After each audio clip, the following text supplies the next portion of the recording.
Meanwhile, business leaders in England want more support for the hospitality sector after the Omicron variant led to a sharp drop-off in trade in the run-up to Christmas.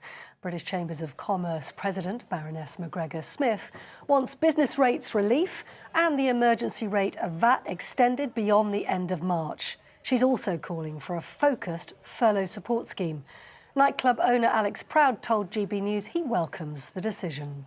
Us, the most important thing is to confirm that we're staying open and there isn't going to be a lockdown in January. New Year's Eve, don't forget, we need people to book because obviously people didn't book in December with all the concerns. So we're still nervous, but we're very, very relieved right now. The Home Secretary, Priti Patel, has ordered a review of the current rules surrounding crossbow ownership. A 19-year-old man was arrested at Windsor Castle on Christmas Day while allegedly in possession of the weapon. He's since been sectioned under the Mental Health Act. It's currently an offence for anyone under the age of 18 to purchase or possess a crossbow. In the United States, the judge in the trial of Ghislaine Maxwell is urging the jury to work longer hours as COVID-19 cases rise in New York. She says an astronomical spike caused by the Omicron variant means there's an increasing risk that jurors and trial participants may need to quarantine. The British socialite is on trial in the States, accused of luring young girls to be abused by Jeffrey Epstein. She denies all charges. 2 staff from the charity Save the Children are among at least 35 people who were killed in Myanmar on Christmas Eve. Government soldiers rounded up a group of people in a village before fatally shooting them. The charity says 2 workers were travelling back to a nearby office when they got caught up in the attack. They've called now on the UN Security Council to respond. Here, new research has found teenagers whose parents smoke are more likely to take up the habit themselves. The Better Health Smoke-Free campaign found that teenagers are 4 times more likely to start lighting up themselves if they've been raised by a smoker. Clinical psychologist from the University College London, Dr. Bettina Hohen, says that learned behaviour, such as smoking, is hard to give up. Most people who are smokers now are likely to have started smoking when they are children, and it's a habit, and habits are really hard to break. And it was inevitable, but now it's official. England have lost the Ashes. They were completely thrashed in the 3rd test in Melbourne. Australia beat the tourists by an innings and 14 runs to take an unassailable 3-0 lead. It took only 12 days of cricket for the hosts to retain the Ashes, and they'll now be looking for that 5-0 victory, the total whitewash. The 4th test begins in Sydney on January the 4th. That's your news update. I'm back in an hour. See you then.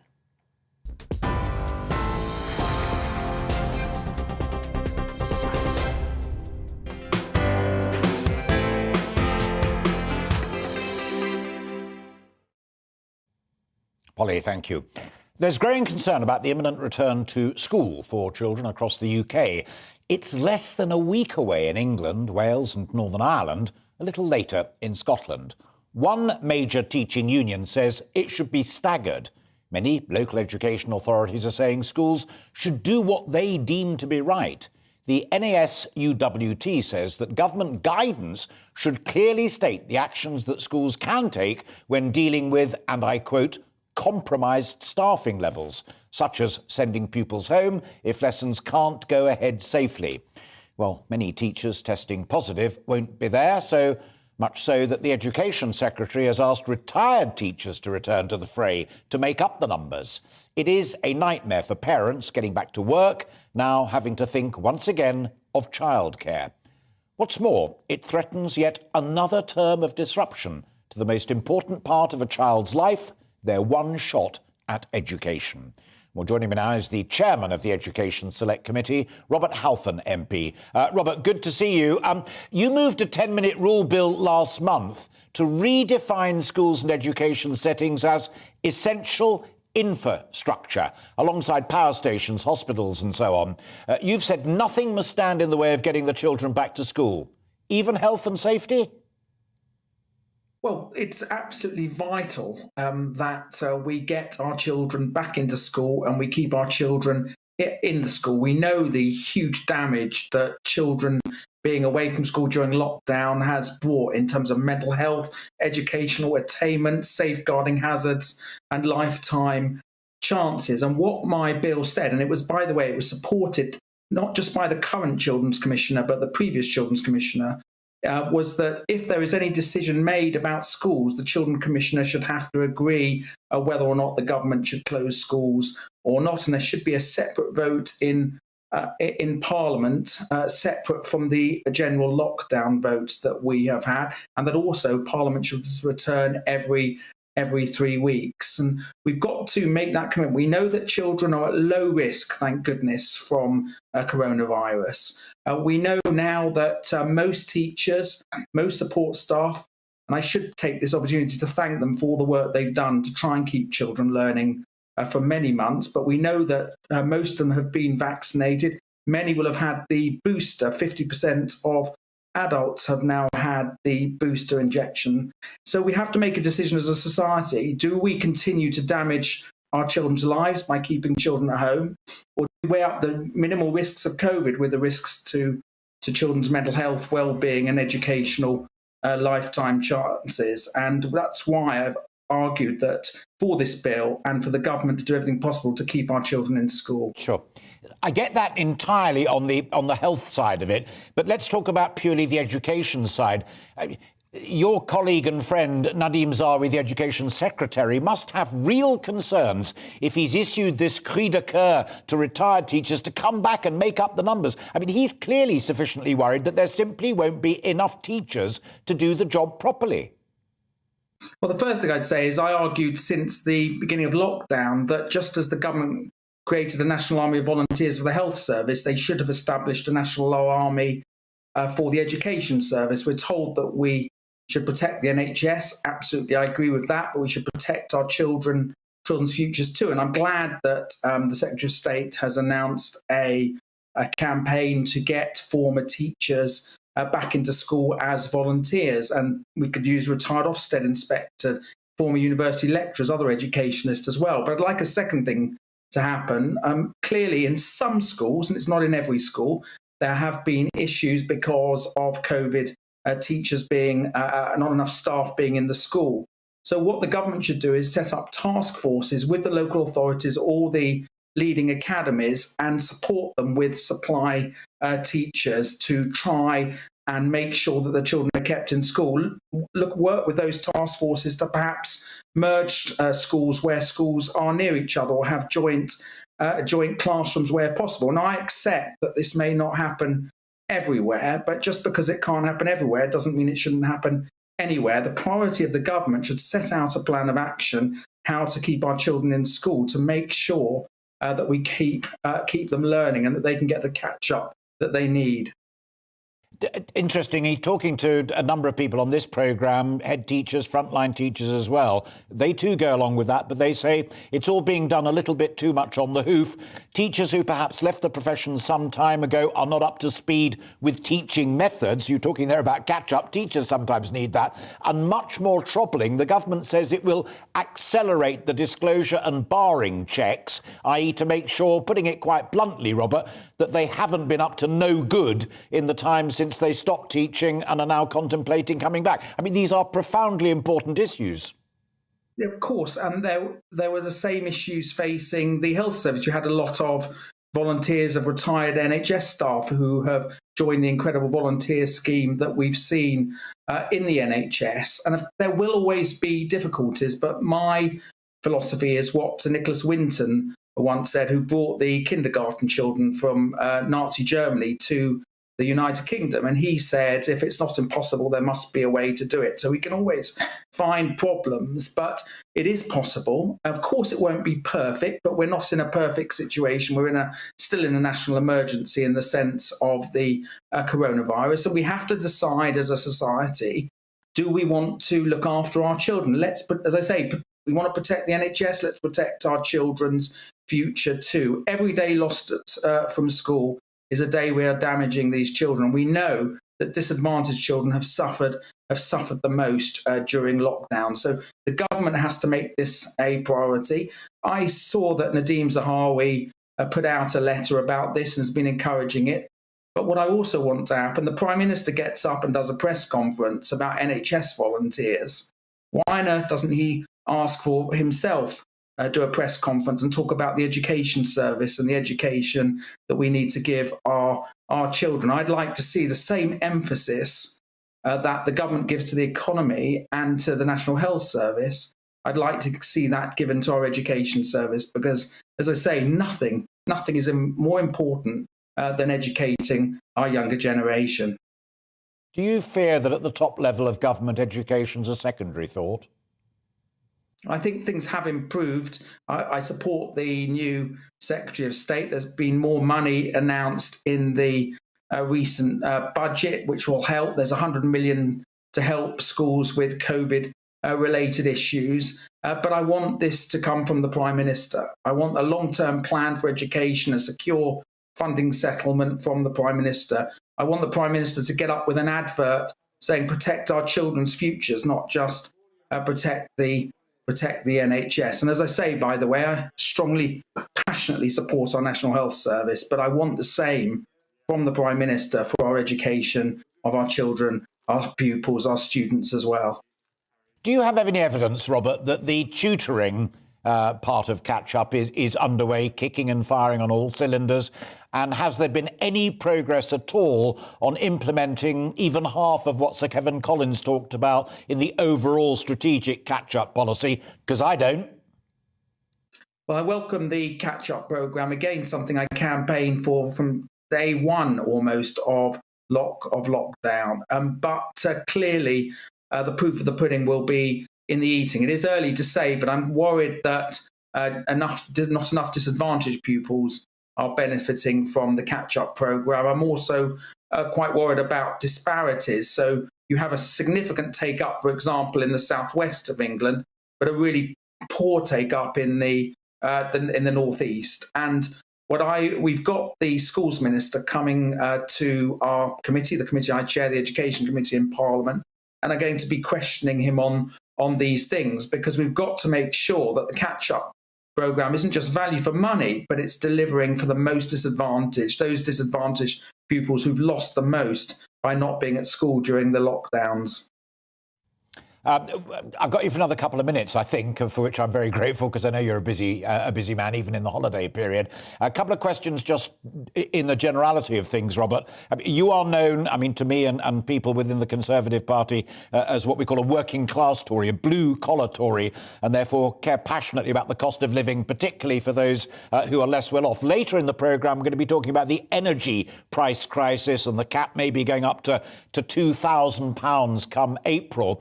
Assuming we've turned the corner on COVID, how ready do you think the government is to really deal with that crisis? Well, I'm really worried about the cost of living. I know families in my own constituency of Harlow who struggle to keep above their head above water, who work all the hours that they can. One partner or spouse may be working all day, another in the evening, and that's just to do the right thing for themselves and their families. So the government need to treat cost of living as a major priority. If levelling up doesn't mean improving the cost of living, I don't know what levelling up is for. And what I'd like to see is what the Prime Minister and Michael Gove said would happen during the referendum campaign for leaving the EU. They said they would be able to reduce VAT on energy bills.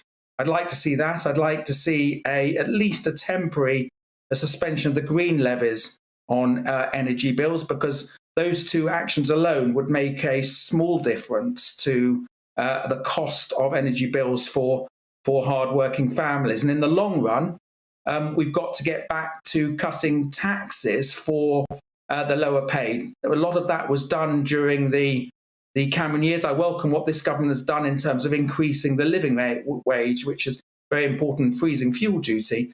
But we have to make the cost of living an absolute priority. And everything the government does, apart from on education, health and the economy, must be about making sure that people don't have to struggle in the way that they do through no fault of their own. Finally, and it's a kind of general political philosophy point, Robert, really, is in the context of the energy crisis, and more broadly, but particularly that, some people are invoking Michael Heseltine's mantra of, I would intervene if necessary before breakfast, lunch and dinner. Others are invoking Margaret Thatcher's mantra, you can't buck markets. Where do you stand? Well, I'm a practical conservative and I tend to support policies that work. Where intervention works, then I'm not against it. But clearly there has to be an intervention in terms of energy. We already have the energy price cap, but that's going to end next year. And so I think its perfect conservative solution is to get rid of VAT on energy bills and suspend the green levies, which substantially increase the cost of our energy bills. I know we've got to protect our environment. I'm passionate about being green, but we also have to safeguard people's financial well-being and do everything we can to make sure that people don't have to struggle just to provide for themselves and their families. Robert Halfon, thank you very much indeed for your time. And if I don't see or talk to you before, very Happy New Year to you, sir. Robert Halfon there, the Conservative Member of Parliament and Chair of the Education Select Committee, with his thoughts on the importance of education, the need to get back to a tax-cutting agenda, and also a suggestion there that the government should actually cut VAT and the green levies on energy prices to help particularly poor people pay those bills. After the break, we will get more on the energy price crisis, but first, let's bring you up to date with the weather. It's time to remind ourselves there's always another winter. Canary Islands sponsors the weather.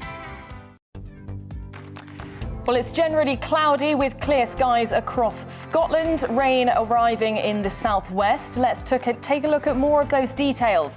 A band of cloud and rain will affect the southwest tonight, bringing outbreaks of heavy rain and strong winds with local gales for coasts. Temperatures will rise through the night. Any drizzle will clear the southeast to leave a dry but mainly cloudy night with a few temporary clear spells.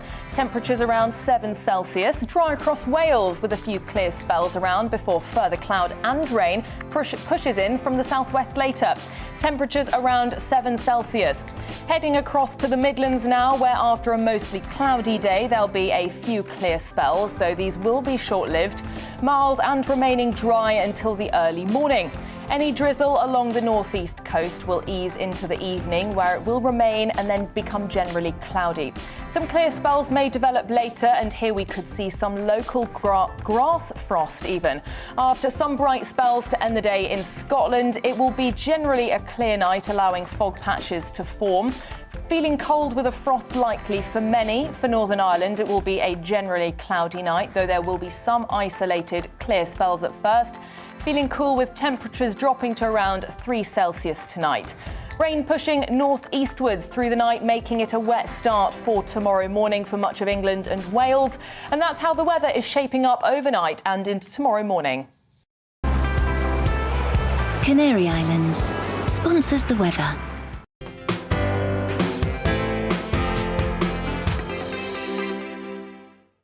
You're watching GB News live across the UK and the world on our digital stream. GB News is Britain's news channel. We are the UK's home of discussion and debate from all perspectives. We are here for you. Don't forget to join our YouTube community by clicking on that subscribe button.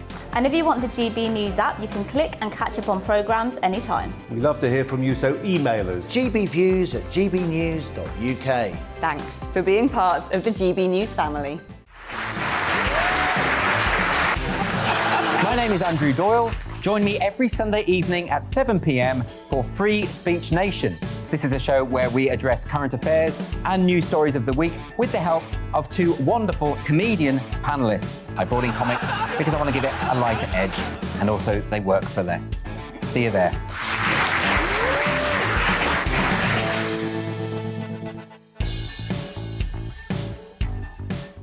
Join my show Farage, 7 p.m. till 8 p.m. Monday through Thursday, and there you will get opinion, analysis, debate, and I'll cover stories that nobody else dares to touch.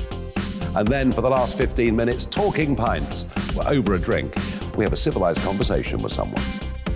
We very often disagree, but we do it in a grown-up way. Come and join me on Farage.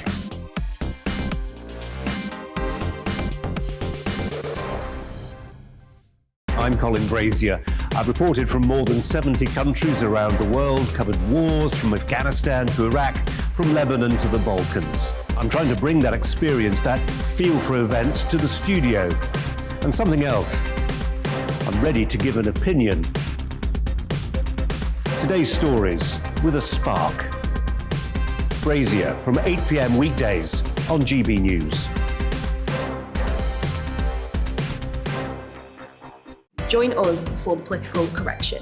We're here every Sunday to correct politics and put you, the people, back in charge. We talk about all areas of the United Kingdom, including Northern Ireland.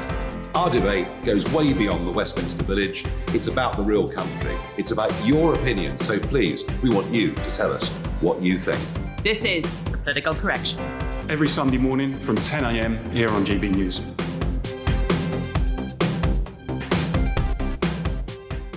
You're watching GB News live across the UK, the world, and our digital stream. GB News is Britain's news channel. We are the UK's home of discussion and debate from all perspectives. We're here for you. Don't forget to join our community by hitting the subscribe button. And download the GB News app so you can click and catch up on programmes anytime. We love to hear from you. Email us at gbviews@gbnews.uk. Thanks for being part of the GB News family.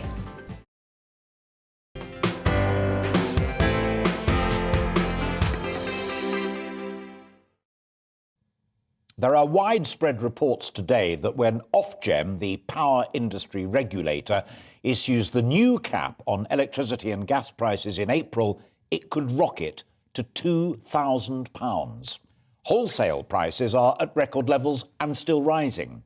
Many power suppliers have gone broke. The market is in a mess. Well, the Business Secretary, Kwasi Kwarteng, held talks yesterday with some of the big power companies, only to agree on more talks. Either the government aren't taking it seriously, and I genuinely can't believe that, or they realise that they can't do much about it, given that cutting VAT would cost the Treasury a fortune and losing the green levies would run counter to their cherished net zero policy. Though live on this programme just a few moments ago, the Conservative Member of Parliament, Robert Halfon, said that is exactly what they should do. Conservative Member of Parliament, Robert Halfon. So, what does happen next?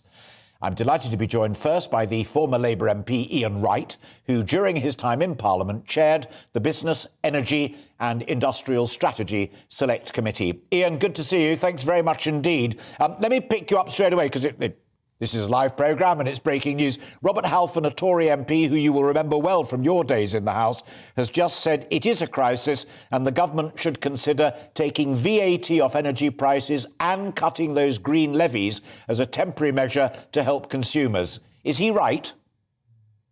I really respect and rate Robert Halfon. He was a fantastic minister and he is a great Education Select Committee chair.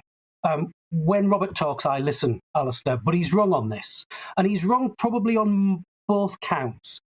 The cut on VAT is possible. It would save households about 65 quid on energy bills, but it's not very well targeted. It goes to me as well as it goes to a low-income household. So you'd need to be much more targeted. But I think stripping out the green levies would send out a terrible, terrible message to investors and the market. The clean energy investment sector has rebounded really well from COVID. It's worth about $2 trillion a year. 70% of that is from renewables. And we in the UK are fifth in the world attracting that. You would remove at a stroke investment, which will power the jobs of the future and indeed our economy, putting us on a much stronger level when it comes to resilience, when it comes to less reliance on volatile systems in the marketplace. It would make sure that, if you think about where is the UK going to make its money in the next 20, 30, 40 years, there'll be a lot of different sectors in which we're world beating. And clean energy is certainly one of them. But you send out such a bad signal to the market, Alistair, that I can't agree with Robert on this. OK, so what would you do? I think there are a number of things you can do. I think VAT is certainly something to consider. But as I said, it's not very well targeted. certainly not targeted towards lower income households. There's things like widening eligibility of certain schemes, things like the warm homes discount, things like cold weather payments. People that are in receipt of certain benefits get £25 when the temperature plunges to a certain level. That £25 hasn't increased since 2008. So I think there's scope for that. And you extend, I think, the government should look very closely at extending winter fuel payments to make sure that those that are eligible for that cold weather payment could also be eligible for that winter fuel payment. If you paid the average of that, about £200, that would really help. And actually, relatively speaking, Alistair, we're talking big money here. It would only cost £1.5 billion of taxpayers' money. And that taxpayers' money would be very well targeted to those who are at real risk of being in fuel poverty, who can't afford to heat their homes this winter. If Ofgem, come April, say that the cap is going to be around about £2,000, £100 for the winter fuel allowance, a couple of hundred extra on weather payments and what have you. Brutally, Ian, that's peanuts compared to what poorer people are going to face. Exactly. So you need to have a short, a medium and a long-term solution to this crisis. And it is a crisis. Now, I fully appreciate and respect the government is fighting battles on numerous fronts. You know, we all know about what's happening with COVID and rises in incidences of the new variant. But this is a crisis. So the short term, in January at the latest, the Secretary of State for Business has to come forward with concrete proposals to help safeguard households and their energy bills. But you were hinting at with your line of questioning, Alistair, to Robert, the market's broken. The market is not working for consumers. So you need to have a medium and long-term solution to this. We've been here time and time again. You know, we're a cold island on the northern fringes of Europe. We need to do something about insulation of our homes. So that's the medium-term priority, to make sure that many of our homes, and particularly if you live in low-income households, you're more likely to have really damp and drafty houses. You need to do something about that. But actually, what you also need to do, Alistair, and this links into what I was saying before, you need to invest in the long term in making us less reliant on foreign powers when it comes to our energy supply. That means increasing quite considerably investment in renewables, in clean tech, and actually in nuclear. My former constituency has a nuclear power station. Nuclear provides about a fifth, about 20% of our energy, our electricity needs. But within a matter of 2 or 3 years, half of that capacity will go offline because nuclear power stations are coming to the end of their life. That's not acceptable. And we need to make sure that we're investing and seeing nuclear as part of the solution towards a net zero future as well.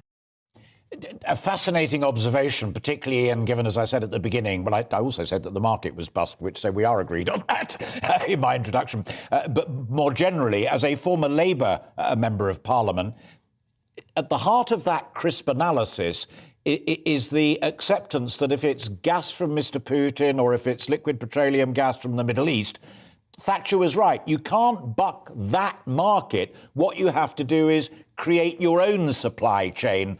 And that both the government that you supported and the current government have looked away from for 20, 30 years.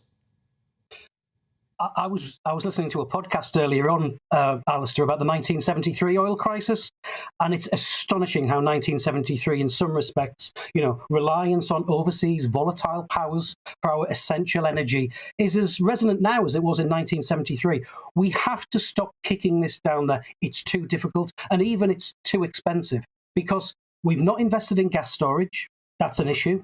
We've relied too much on interconnectors, thinking we'll get this from somewhere, and the market is broken. I was really fascinated about your point to Robert, Alistair, about, you know, are you Thatcher or are you Heseltine? I have to say I'm more Michael than Margaret on this. You do have to intervene, and you have to intervene strongly to make sure you have a much more resilient market in the future, which makes us more competitive as an economy, and making sure that actually it's protecting consumers and our businesses too.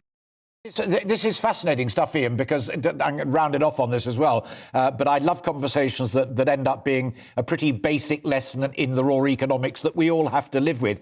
But am I right in saying that at the heart of your analysis is that old rule of supply and demand? You can't buck the current suppliers. You can reduce demand with insulation and stuff like that. But the key thing is you can join the suppliers by getting your nuclear power stations online, getting fracking going even. I know that may be a red rag to a bull, but that's what everybody's saying on my social media accounts, is that we've got so much ourselves, let's get back to some of it. Well, I wouldn't say it's let's get back to it, but let's look to the future. I'm not proposing that we reopen our coal mines, and actually this won't solve the current crisis. It's very difficult to restart something like that.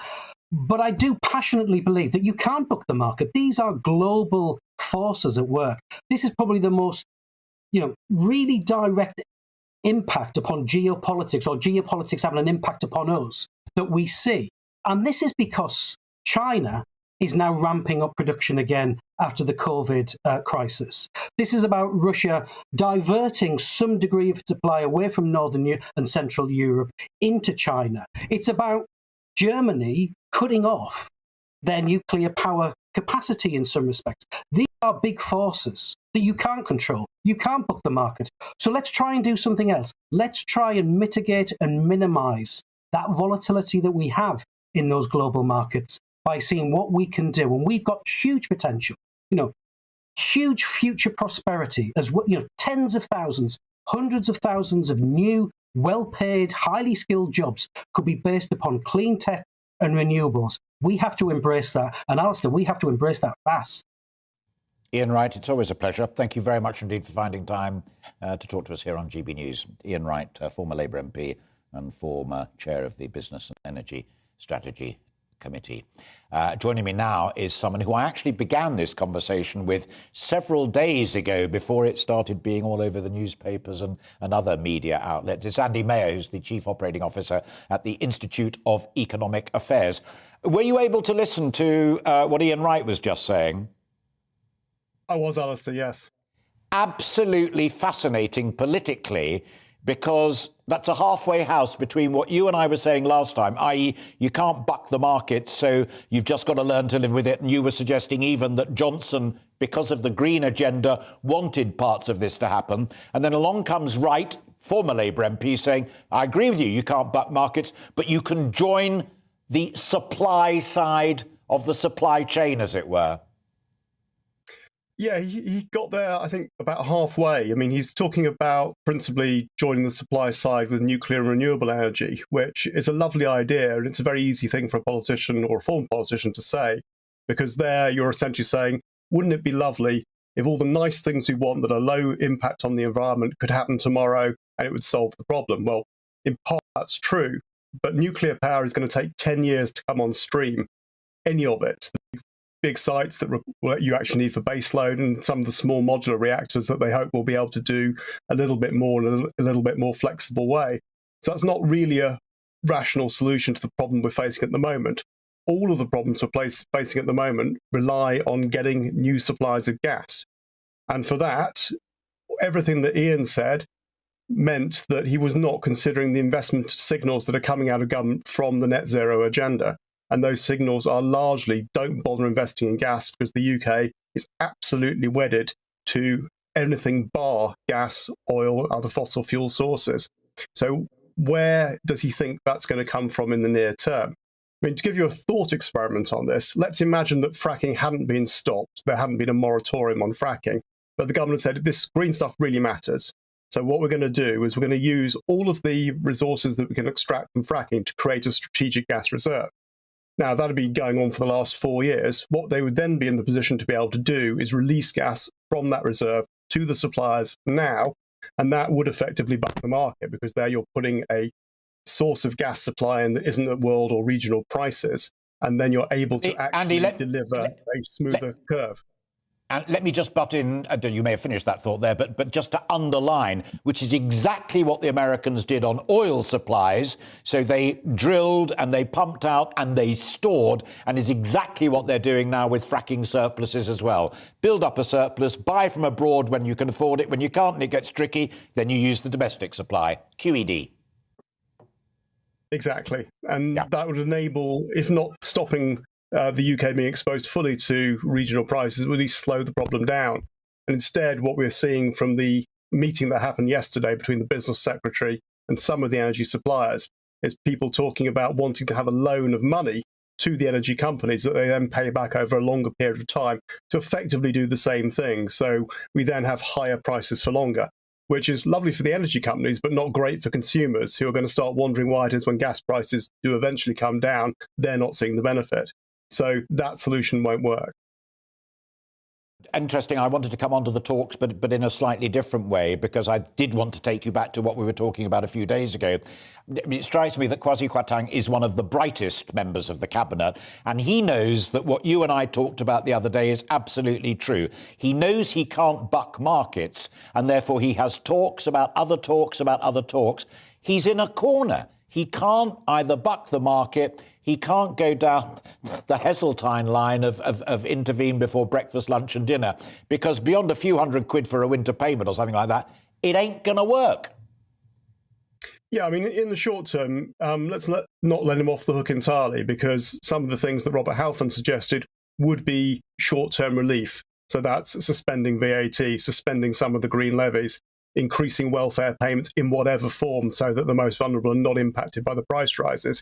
But instead, all they've got is the crude tool of the energy price cap, which we know doesn't really suppress energy prices. It just makes it just delays them such that companies go out of business. What the government did 4 years ago was commission Dieter Helm to do a wholesale review of British energy policy. And he came up with some pretty radical suggestions. One of which was to take the entire existing base of energy policy and say, this is toxic. We made loads of mistakes. Let's put it all in the equivalent of a bad bank and take it off energy prices, which is a far more permanent way of addressing the green levies problem. Now, if you did that and you then went to a system where you have a single carbon price, which then sends the green signal the government wants, but without pushing prices up artificially from lots of complexity and overlapping policies, then you're going to be in a much better position to address this problem in the longer term, because then people are investing in the things that are cheapest, fastest, not simply picking technologies and lobbying the government for those technologies to win, which is a very expensive way to deliver an alternative to gas. Two final points, and as I did say when we last spoke, that the Institute of Economic Affairs, it's an economics think tank, but therefore it's also very heavily about politics. Robert Halfon said he wished that the Prime Minister gave education the same priority that he currently gives health and COVID. As far as this energy crisis is concerned, how confident are you that Boris Johnson actually gets it? You told me last time that he wants this price crisis because he wants his green agenda. Does he also understand those market alternatives, those structural changes that could be possible, or does he just not get it? I don't think he does, but he's not alone there. This is the entire Westminster Village as far as net zero is concerned. They are utterly terrified of sending out any signal that's going to get them a bad headline with Greenpeace. They want to be in the position of saying we're doing all these virtuous things, and at the same time we're very hopeful that something that we're doing is actually going to get these prices down in the long term. But they don't have a clue how to do that.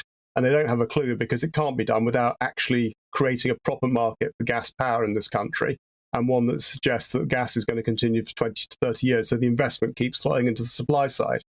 So whatever Boris Johnson actually thinks about this, and I think principally he thinks that he's there to continue his year-long presidency of the COP, and he will not, I think, deliver anything on this that's nearly radical enough to actually address the problem in the medium term.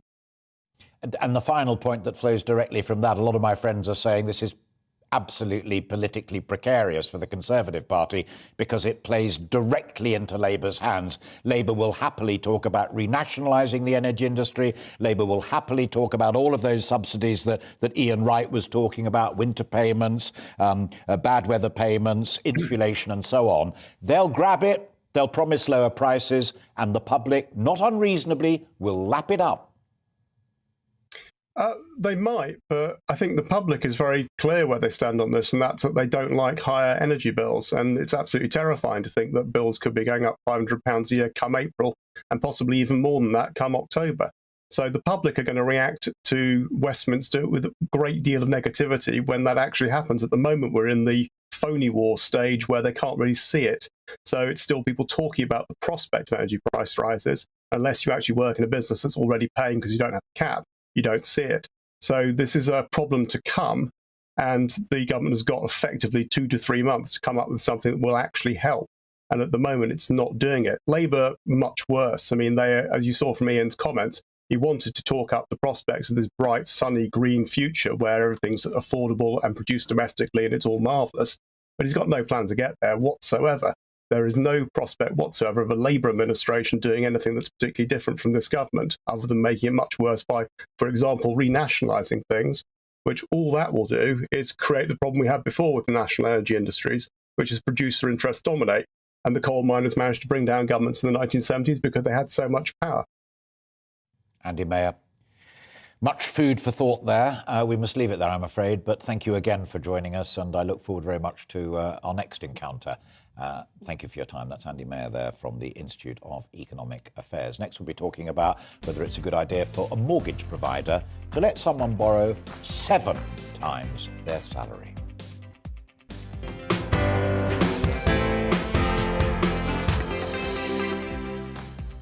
You're watching GB News live across the UK and the world on our digital stream. GB News is Britain's news channel. We are the UK's home of discussion and debate from all perspectives. We are here for you. Don't forget to join our YouTube community by clicking on that subscribe button. And if you want the GB News app, you can click and catch up on programmes anytime. We love to hear from you, so email us. gbviews@gbnews.uk. Thanks for being part of the GB News family. My name is Andrew Doyle. Join me every Sunday evening at 7 p.m. for Free Speech Nation. This is a show where we address current affairs and news stories of the week with the help of 2 wonderful comedian panellists. I brought in comics because I want to give it a lighter edge, and also they work for less. See you there.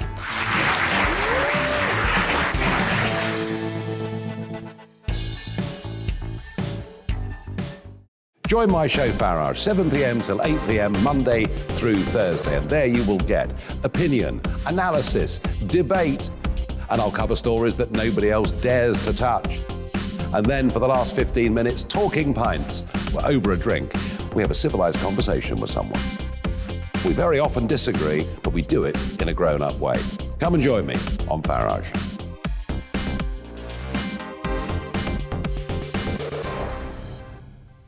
I'm Colin Brazier. I've reported from more than 70 countries around the world, covered wars from Afghanistan to Iraq, from Lebanon to the Balkans. I'm trying to bring that experience, that feel for events, to the studio. And something else, I'm ready to give an opinion.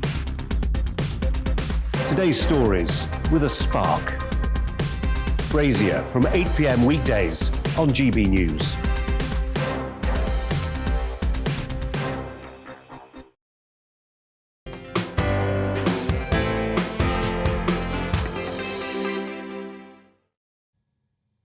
In November, once again, we remembered the servicemen and women who fought and died for their country. But how good are we at remembering them over Christmas and into the new year?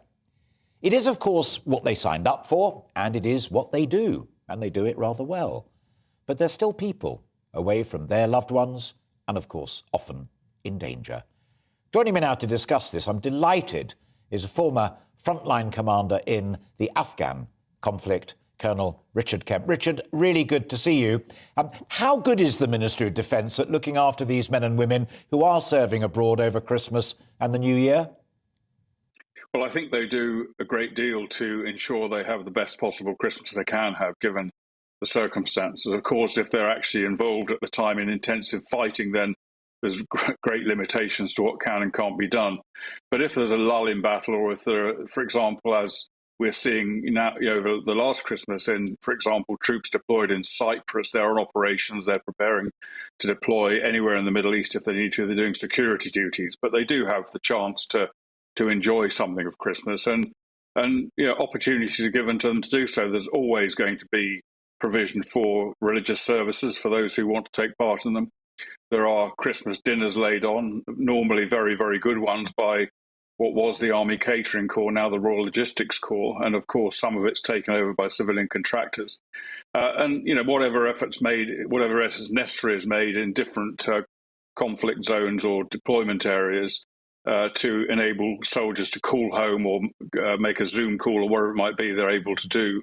And of course, one thing that we shouldn't forget this year is around about 4,000 members of the armed forces, Army, Navy and Air Force, deployed around the world outside the UK on some form of operational deployment, whether it be in the Falkland Islands, in Cyprus, or in Estonia and other places like that. There's a great deal of them, and on top of which, there are around 10,000 troops on standby in the UK to deal with COVID, to help with COVID, and to deal with other emergencies if they arise. And I was going to ask you that, but you began the answer there, so I want to pick up on one particular point, that it's an intriguing mixture, isn't it? 4,000, you say, and the Falklands, obviously, a garrison going back to victory in the early 1980s. But you mentioned in passing Estonia, there's also Poland, where these are recent deployments because of border conflicts. I mean, it is very complicated, from the big set-piece battles like you were involved in Afghanistan to these quasi-political skirmishes where our men and women are sent out because there's a job to do in Estonia, there's a job to do in Poland. Yeah, and also the Ukraine. And these soldiers are, and not just soldiers, but other servicemen as well, and women. They are, undoubtedly, they will not have, I very much doubt they will have been, conducting operations or training over the Christmas period. I should think they've been stood down, although they've got to remain in theatre and they've probably got to remain in the barracks they're in and things like that. But they will have had the opportunity to celebrate Christmas. And they're not there really to take part in fighting, either they're there as a presence, a part of a NATO presence in Eastern Europe. And their role is really to simply to be there and to help to develop the capabilities of the armed forces in those countries in whatever way they can. Often that includes joint training and joint exercises with them. And that's been going on for quite some time. And I guess, actually, I haven't been recently to Poland or Estonia or Ukraine, but I guess it's been pretty damn cold over there while we've been enjoying a relatively mild Christmas period. Nice segue to the last item. We were talking about energy prices. We also have a new chief of the Defence Staff, Nick Carter, who I think you served with and certainly served under, has now taken his retirement. And we now have someone from the Navy, Admiral Sir Tony Radakin. I was intrigued in one of his first speeches. He called for a push to greater diversity in the military, saying it's not about being woke, but addresses the woeful lack of women and ethnic minorities in the forces. In your view, is that on the money or is it woke? Well, I think there is too much wokeism going on in the armed forces, and in many ways the forces have been jumping on the woke bandwagon that is permeating the whole of our society. And I think that is detrimental in many different ways to having an effective armed forces, which, the most important thing for them to be able to do is to fight effectively, to defend this country effectively and to protect themselves, not to have gender neutral lavatories and things like that, which obviously have got a bit of media attention recently. But of course, diversity is important. It's important that when women or ethnic minorities want to join the forces, that they do join. They're made welcome. They're enabled to take part without discrimination. Throughout my entire service, I've served with alongside many women and many ethnic minorities. And I'm well aware that there have been question marks about, discrimination, etc. in some circumstances. I must admit I never really encountered it any more than any other disciplinary problems that I was aware of. But I don't think we should be looking particularly to make the armed forces any more diverse than it is. Fine, if people want to join, they can, but the armed forces don't tend to be a place that you get many women that want to join, for example, and indeed the same applies to many ethnic minorities. the most important, obviously, for those who do, they must be allowed to and must be, as I said, made welcome. And without that, without them being able to join effectively, operational effectiveness suffers. So that it is extremely important. But what is most important is that we have enough people to actually do the job. Absolutely. And I just want a quick final one on that job, exactly as you define it, because Radican also said it's now clear that the last 20 years weren't the end of history. At best, it was a pause. The nation state is back with a vengeance. For our competitors, it never went away. A hotter future looking at you, me, and Admiral Radican. I think if you look at events around the world, look at China and what China's doing around the world. Russia, we've seen Russian aggression against Ukraine massing on the border. Recently, we saw in 2014, we saw them invading and seizing part of Ukraine.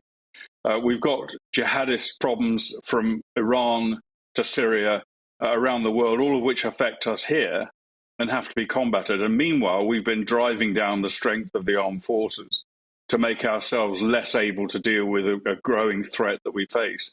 Unfortunately, the forces have been for many years been starved of cash. They've had a lot of money, but not enough to do the job. And the fact is that they're not really defence is not really a big electoral issue in our country, and that's one reason why a limited amount of cash often doesn't find enough of it doesn't find its way to the armed forces. And so, particularly, I think recently we've seen cuts to the army, very deep cuts. The army is now the smallest it's been since even before Victorian times. Richard, I apologise. We must leave it there. I'm afraid the time is against us. Okay. You come back because I'd like to talk a lot more about that, where we're going in the future. But for the time being, Richard Kemp, thank you very much indeed. And finally, just imagine this: a mortgage that is 7 times your earnings. 7 times. Well, it has just hit the market. Habito's offers only available to certain professions, including barristers and vets, and they must be earning at least £75,000 a year. With me now is Russell Quirk, a property specialist. Rubbing your hands with glee, or is this barking mad?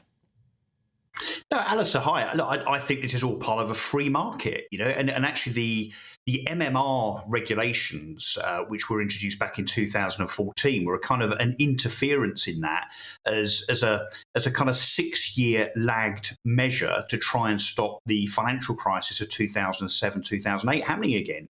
Well, of course, the financial crisis didn't happen because people couldn't pay their mortgages. It was because bank traders across the world were selling inflated and pumped up derivative products based on those mortgage products. And in fact, back then, interest rates 2007, 2008 were about 20 times higher than they are now. So I'd actually argue quite strongly that for someone to borrow 7 times salary when the Bank of England base rate is still only 0.25% is perfectly sensible and, frankly, a matter of also sensible. No, I hear that loud and clear. Is it also sensible, though, to tie somebody in for 15 years?